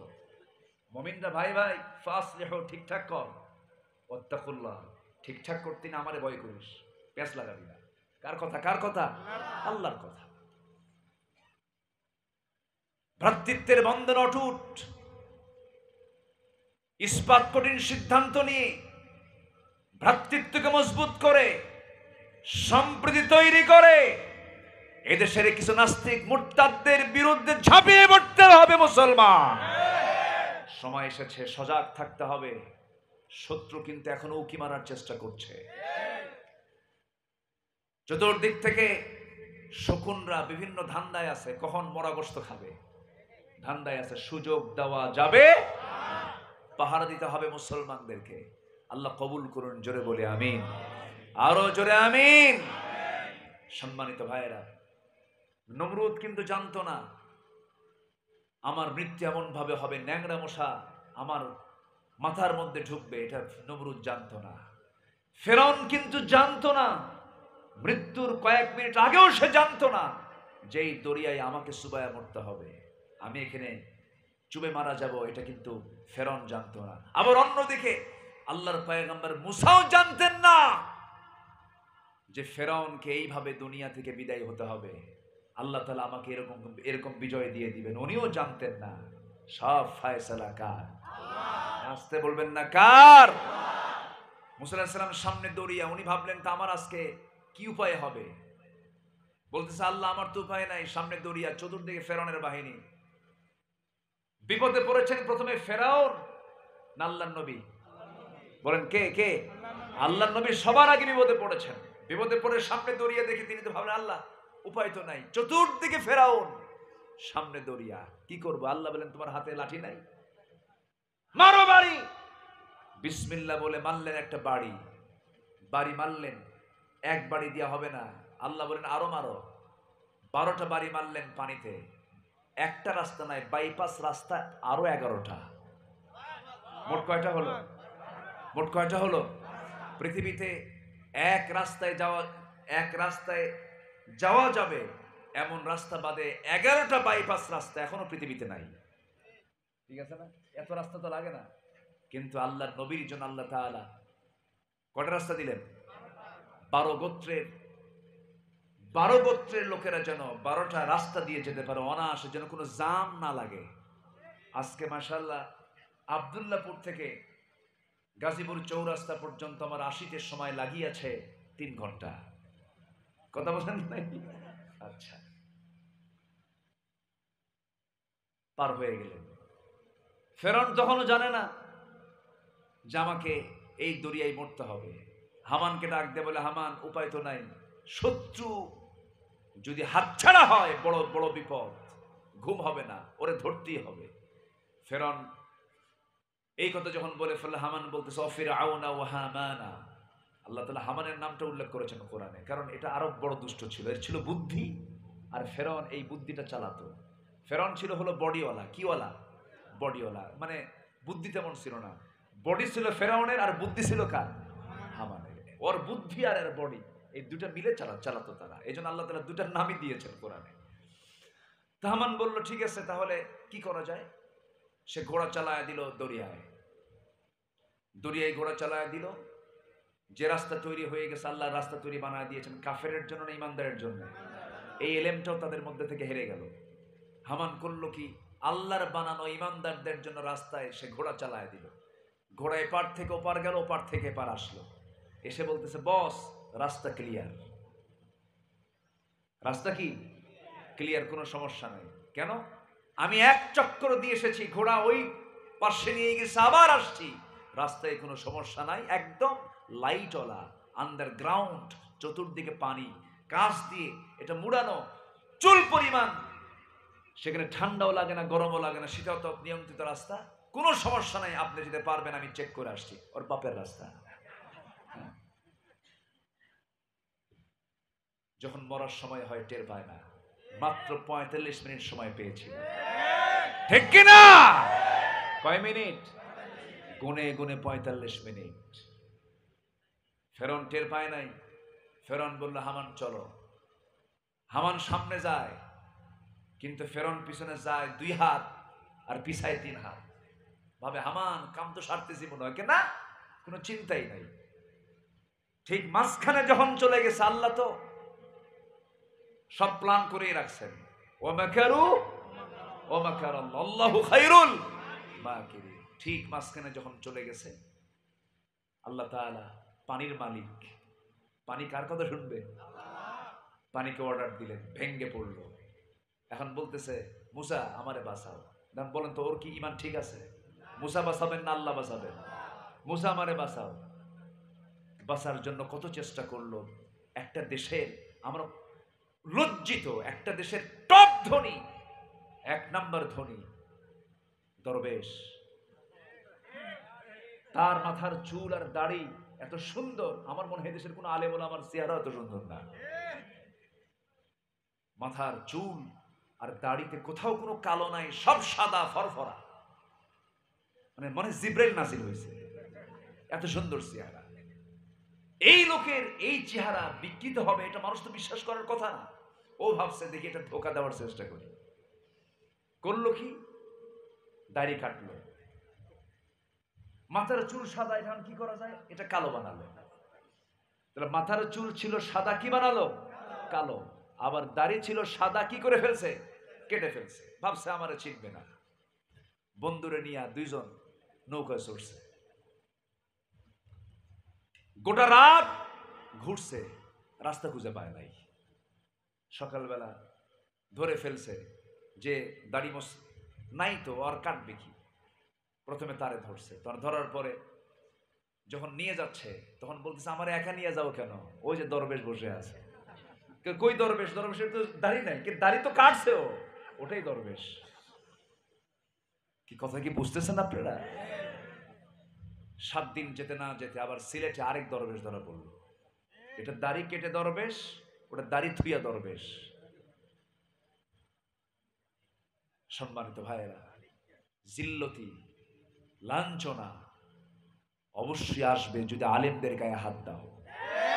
ইসলামকে নিয়ে যদি ষড়যন্ত্র করো, ফেরাউনদের পরিণতি তোমাদেরকে বহন করতে হবে। এটাই যুগে যুগে তার সাক্ষ্য বহন করে চলছে, কিয়ামত পর্যন্ত এটা চলতেই থাকবে। সম্মানিত ভাইরা, মন তো চাচ্ছে কথা বলি, সময় তো চলে যাচ্ছে, কাটা, ঘড়ির কাটা ঘুরতেছে। আলোচনার ইতি আস্তে আস্তে আমি টানতে চাচ্ছি। আমার নবীজি মানুষ ছিলেন না ফেরেশতা ছিলেন? তাহলে যদি কেউ রসুলকে ফেরেশতা মনে করে, তার ইমানের সমস্যা আছে না নাই? আমার নবীজি মানুষ ছিলেন। এখন প্রশ্ন হলো, মানুষের দাম বেশি না ফেরেশতার দাম বেশি? বলেন কার দাম বেশি? উসজুদু লিআদম, হে ফেরেশতারা, তোমরা আমার মাটি দিয়ে তৈরি করা আদমকে তোমার সম্মানজনক সেজদা দিয়ে দাও। মানুষের দামটা আল্লাহ রাব্বুল আলামিন বাড়ায়া দিয়েছেন, সম্মানটা বাড়ায়া দিয়েছেন, কিন্তু মানুষ তার সেই সম্মানকে যদি অক্ষুণ্ণ রাখতে চায়, যদি এটাকে যদি টিকে রাখতে চায়, শর্ত হলো গুনাহ থেকে তার বাঁচতে হবে। ইন তাজতানিবু কাবাইরা মা তুনহাউনা আনহু নুকাফির আনকুম সাইয়্যাতিকুম ওয়া নুদখিলকুম মুদখালান কারীমা। বড় বড় গুনাহ যদি ছেড়ে দিতে পারো, আমি আল্লাহ রাব্বুল আলামিন তোমাকে সম্মানজনক জান্নাত দিয়ে দেব। আমার বন্ধুগণ, লক্ষ লক্ষ টাকা দান, 14 বার হজ করা, তাহাজ্জুদ নামাজ পড়া, হ্যাঁ এগুলো বরকতের কাজ, সওয়াবের কাজ, সমস্যা নেই। কিন্তু আপনি যদি বড় বড় গুনাহগুলোকে ছাড়তে না পারেন, এই সমস্ত কাজ দিয়ে আপনি জান্নাত পাবেন না। কবিরা গুনাহগুলো ছেড়ে দিতে হবে। বড় বড় কবিরা গুনাহগুলো একজন ইমানদার করতে পারে না। আমার দেশে এমন হাজিও আছে, ইয়াবার কারবার করে, আলহাজ বদি। আলহাজ কে? বদি। ধরছে তো? ধর নাই? ওটারও ধরছে। আমার বন্ধুগণ, এই জন্য বলি, আমি মানুষ, আমার এই সম্মানটাকে টিকে রাখার জন্য, আমার এই মর্যাদা টিকে রাখার জন্য মনুষ্যত্ব আমার মধ্যে আনতে হবে, ইমানটা টিকে রাখতে হবে। তাহলে আমরা এক নম্বর পরিচয় পাইলাম, আমার রাসূল ফেরেশতা না মানুষ? তিনি মানুষ ছিলেন, তিনি ফেরেশতা ছিলেন না। তিনি হলেন আল্লাহর দূত। আল্লাহর পক্ষ থেকে আল্লাহ তাকে রাসূল করে পাঠিয়েছেন। ইয়া আইয়ুহার রাসূলু বাল্লিগ মা উনজিলা ইলাইকা মির রাব্বিক ওয়া ইল্লাম তাফআল ফামা বাল্লাগতা রিসালাতাহু ওয়াল্লাহু ইয়াসিমুকা মিনান নাস ইন্নাল্লাহা লা ইয়াহদিল কওমাল কাফিরিন। সূরা মায়দা ৬৭ নম্বর আয়াত। হে রাসূল, আমি আপনার কাছে যা কিছু দিয়েছি সব পৌঁছায় দেন। আপনি দূত, আমি আপনাকে রাসূল করে দুনিয়াতে পাঠিয়ে দিয়েছি, তা যদি না করেন, আল্লাহ তাআলা তাকে ধমক দিয়ে কথাটা বলেছেন। আমার বন্ধুগণ, নাম্বার ৪ হলো, তিনি হলেন আল্লাহর রাসূল এবং শেষ নবী। তারপরে কোনো নবী আসবে? তারপরে নবীকে বিশ্বাস করার মতো ভণ্ড কিছু লোক আমার দেশে আছে না নাই? তাদের ব্যবসা বাণিজ্য আছে না নাই? তাদের পণ্য সামগ্রী আছে না নাই? তারা আমাদের বন্ধু না দুশ্মন? দুশ্মনগুলো খুঁজে চেনার দরকার আছে না নাই? আছে। শুধু আমি আপনার জন্য কথা বলছি না, আপনারা যারা বসে আছেন প্রযুক্তির কল্যাণে গোটা দুনিয়ায় আগামীকালকে লক্ষ লক্ষ মানুষের কাছে আলোচনাগুলো চলে যাবে। একটু বসেন, আমাকে কথা বলার একটু সুযোগ করে দেন, কথাগুলো যেন সবার কানে কানে চলে যায়।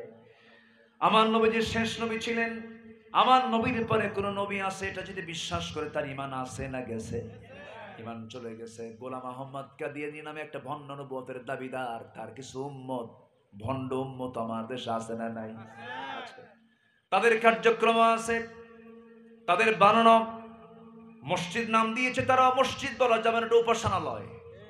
মসজিদ মুসলমানদের একমাত্র সেজদার জায়গা। আল্লাহ তাআলা তার পরিচয় দিতে নিয়ে, নবীর পরিচয় দিতে নিয়ে সূরা আহজাবের 40 নম্বর আয়াতে বলছেন, মা কানা মুহাম্মাদুন আবা আহাদিম মির রিজালিকুম ওয়ালাকিন রাসূলুল্লাহি ওয়া খাতামান নাবিয়্যিন ওয়া কানা আল্লাহু বিকুল্লি শাইইন আলিমা। তোমাদের নবী প্রাপ্তবয়স্ক কোনো পুরুষের তিনি পিতা নন। আল্লাহ তাআলা তাকে 4টা ছেলে দিয়েছিলেন, শিশু সন্তান দান করেছিলেন, 4টা ছেলে শিশু, কিন্তু প্রাপ্তবয়স্ক ছেলের সন্তান তার ছিল না।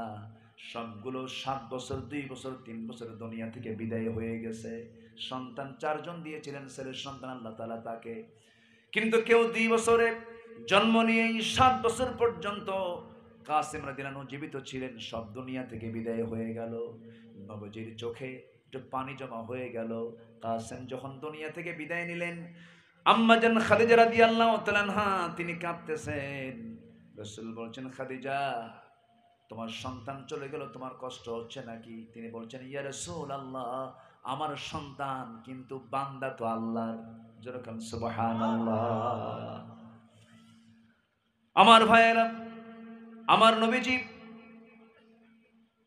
ছেলের সন্তানের পিতা ছিলেন না, প্রাপ্তবয়স্ক কোনো ছেলের সন্তান তার ছিল না, শুধু 4টা মেয়ের সন্তান তার ছিল। আমার বন্ধুগণ, রাসূলকে ছেলের সন্তান দিয়েছিলেন, ছোট অবস্থায় দুনিয়া থেকে বিদায় করে দিয়েছেন আল্লাহ তাআলা। কেউ বড় হওয়ার সুযোগ পায় নাই। কিন্তু এইদিকে কাফের মুশরিকরা এটাকেও দোষ মনে করে বলল, মুহাম্মদ তুমি কেমন নবী, তোমার আল্লাহ তোমার বেটার সন্তান নিয়ে যায়, ছেলের সন্তান নিয়ে যায়, তুমি লেজ কাটা নির্বংশ। যরকন নাউযুবিল্লাহ, যরকন নাউযুবিল্লাহ। আমার বন্ধুগণ, নবীজির বিরুদ্ধে এমন কথা যখন বলা হলো, আমার নবীটাকে, তার মর্যাদা কি, তার ব্যক্তিত্ব কি, আমার নবীর বিরুদ্ধে এমন কথা আমার আল্লাহর সহ্য হলো না। পুরোপুরি 3টা আয়াত সম্বলিত একটা কমপ্লিট আয়াত নবীর শানে নাজিল করে দিলেন। আল্লাহ তাআলা নিজে বলছেন, হে রাসূল, আপনাকে তারা বলতেছে লেজ কাটা, আমি আপনাকে বলে দিচ্ছি, ইন্না আ'তাইনাকাল কাউসার ফাসাল্লি লিরাব্বিকা ওয়ানহার ইন্না শানিআকা হুয়াল আবতার। আমি আপনাকে হাউজে কাউসার দান করেছি, সালাত আদায় করুন, কোরবানি করুন। আপনাকে যারা বলে লেস কাটা, তারাই হলো লেস কাটা। আমার রাসূলকে গালি দিয়েছে আবু লাহাব। আল্লাহ আবু লাহাবের বিরুদ্ধে তার নাম দিয়ে একটা সূরা নাযিল করেছেন। আল্লাহু আকবার বলেন। আমার রাসূলকে সবচেয়ে বেশি ভালোবাসেন তিনি আমার কে? আসতে বলবেন না, তিনি আমার কে? সব নবীকে কোরআন নাযিল হলো যে নবীর উপরে, সেই নবীকে আল্লাহ তাআলা কোথাও ডাক দিয়ে তাকে নাম ধরে ডাক দিয়েছেন কোনো একটা আয়াত খুঁজে পাবেন না। কিন্তু এই কোরআনের মধ্যে বাকি অনেক নবীর নাম আল্লাহ তাআলা নিয়েছেন, নাম সম্বোধন করে নিয়েছেন, নামটা ধরে ডেকেছেন। ইয়া আদম উসকুন আনতা যাওজুকাল জান্নাহ, ইয়া ইব্রাহিম ওমা তিলকা বিয়ামিনিকা ইয়া মূসা। কিন্তু আল্লাহ তাআলা আমার নবীকে কি সম্মান দিয়েছেন একটা জায়গা আপনি বলতে পারবেন না। তাকে বলা হয়েছে ইয়া মুহাম্মদ, ইয়া আহমদ, কোথাও পাবেন না। বলা হয়েছে ইয়া আইয়ুহান নবী, ইয়া আইয়ুহার রাসূল, ইয়া আইয়ুহাল মুজাম্মিল, ইয়া আইয়ুহাল মুদ্দাথির, ইয়া আইয়ুহার রাসূল, ইয়া আইয়ুহান নবী। কোথাও আল্লাহ তাআলা তার নামটা ধরে ডাকেন নাই। কেন ডাকেন নাই? সম্মান দিয়েছেন, মর্যাদা দিয়েছেন। এত সম্মান মর্যাদা পৃথিবীর কাউকে দেওয়া হয় নাই। তিনি হচ্ছেন আমার নবী মুহাম্মদ সাল্লাল্লাহু আলাইহি ওয়াসাল্লাম। আমার নবী হচ্ছেন সর্বশেষ নবী। তিনি ছিলেন নিষ্পাপ মাসুম। আল্লাহ তার ব্যাপারে বলছেন, আল্লাহ রাব্বুল আলামিন বলেন সূরা ফাতিহার প্রথম দিকে বলছেন লিয়াগফিরা লাকাল্লাহু মা তাকদ্দামা মিন যামবিকা ওয়া মা তাআখার। জোরে বলুন আল্লাহু আকবার। আবার আমার নবীর মাঝে কোনো রুবুবিয়্যাত নাই, তিনি কোনো রব নন, তিনি কোনো গায়েব জানতেন না। আল্লাহ রাব্বুল আলামিন তার রাসূলকে জানিয়ে দিয়েছেন, হে রাসূল আপনি বলে দেন কুল লা আমলিকু লিনাফসি দাররান ওয়ালা নাফআন ইল্লা মা শাআল্লাহ। জোরে বলুন আল্লাহু আকবার। আরো জোরে বলি আল্লাহু আকবার। নবীজির জীবন, নবীজির পরিচয় আমাদের সবার জানার দরকার আছে না নাই? আজকে মরে যাব, কবরে প্রশ্ন হবে কয়টা? এর মধ্যে নবীর প্রশ্ন আছে না নাই? আবার চলে যাব আবার মিজানের কাছাকাছি, সেখানে নবীর দরকার আছে না নাই? হাউজে কাউসারের দরকার আছে না নাই? হাসরের দরকার আছে না নাই? সুপারিশের দরকার আছে না নাই? অতএব সবার আগে আল্লাহর পরিচয় নাম্বার 2 হলো নবীর পরিচয়। আমরা জানবো। জোরে বলি ইনশাআল্লাহ। আল্লাহ কবুল করুন, আল্লাহ কবুল করুন, আল্লাহ কবুল করুন। ফজর নামাজ সবাই পড়বেন তো নাকি? ফজর পড়বেন কারা কারা? হাত তুলে দেখান দেখি। জোরে বলি ইয়া আল্লাহ। আরো জোরে ইয়া আল্লাহ। আমাদেরকে 5 ওয়াক্ত সালাত আদায় করার তৌফিক তুমি আল্লাহ দিয়া দাও। জোরে বলি আমিন। আরো জোরে আমিন। হাত নামান। আলেম ওলামাদের গড়া সংগঠনের উদ্যোগে আজকের এই মাহফিল রায়মণি, না রায়মণি জেলার নামও তো ময়মনসিংহ, তাই না? হ্যাঁ, মোমেন শাহী। হ্যাঁ, সোনামণি যেন হয়ে যায় না? আচ্ছা, আলহামদুলিল্লাহ। সবাই বসেন। আমি কোনো মতো, আমি তো খুব তাড়াহুড়ো করে শেষ করেছি। 3টা আয়াত ধরেছিলাম, 3টা আয়াতের হালকা